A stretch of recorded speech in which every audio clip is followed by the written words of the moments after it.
ಸಂಸಾರ ಸಂಸಾರ ಮೂರು ಹೊತ್ತು ಸಂಸಾರ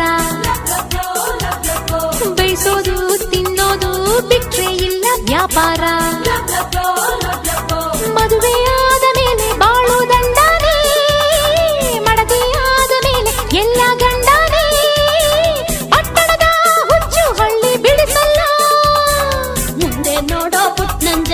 ಎಡವಿ ಗಿಡವಿ ಬಿದ್ದೀಯ ಯಾಕೆ ಅಜ್ಜಿ ಕಣ್ಮಂಜ ನಂಗೆ ಬುದ್ಧಿ ಹೇಳ್ತೀಯ ಎಂಟಿ ಈಗ ಹೆಂಗವಳೆ ಏನೇನ್ ಮಾಡ್ತಾವಳೆ ನಂದೇ ದಾರಿ ಕಾಯ್ತಾವಳೆ ಹಬ್ಬದ ಅಡ್ಗೆ